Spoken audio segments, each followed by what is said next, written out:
Do you do this when you get your Fire Mountain Gems order? Oh, there's something about the touch of real gemstones. It can provide a calming effect, a peace, and just the fact that they're just cool to the touch. I love touching my real gemstones. And these are red jasper. I'm gonna tell you all about them. And if you like what I tell you about, please make sure to comment. You can put in your questions. You can give us a thumbs up. If you just like us, just give us a thumbs up. It's quick, it's easy, it's fun. Red jasper, it's been around for thousands of years. The earliest recording of them is when they were used as adornments in armor and weapons because it was to bring courage and strength and protection.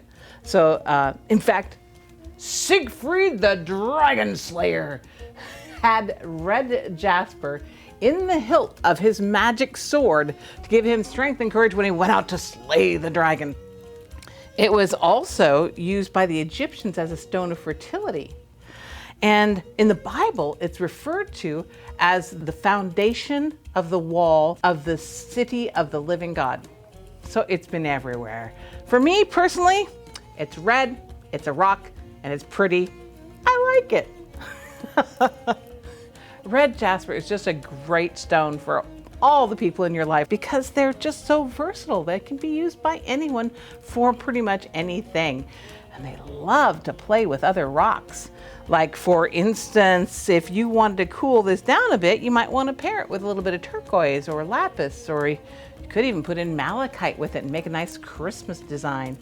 You could warm it up a bit with some sunstone or some citrine. Oh, so many things you can do with this bead, and look at the selection. Goodness me, I've got faceted nuggets, I've got ovals and rounds and chips and matte and shiny. And we've even got great shapes like this beautiful naja. That's a very popular shape right now.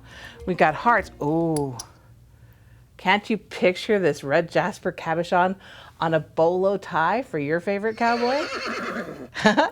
Or make it easy. Take this already pre-made pendant, already with the bail on it and everything, hang it on a chain. You've got a beautiful necklace right there. It loves to play with metal too. For instance, here's a pair of beautiful copper and red jasper earrings. Aren't they great? They look great with silver and gold as well, but they look really good with copper in all these bohemian and Western inspired designs. I mean, we have a ton of these beautiful designs in our gallery of designs at firemountaingems.com to give you inspiration of ideas of how you can use red jasper and lots of other stones as well. I think the first stone I ever collected as a kid was probably a piece of red jasper I found on the beach in Oregon. It gets lots of fond memories for me. I hope you enjoy going out and hunting for red jasper, collecting red jasper, shopping for red jasper, and creating with red jasper. Thanks so much for joining me. And oh, would you share your creations, please? In the comments below, you can put in a picture of whatever you made. We love to see them. Thanks so much for joining me, and happy beading. Click on the link in the description below to subscribe to our email list and learn more about jewelry making techniques and supplies.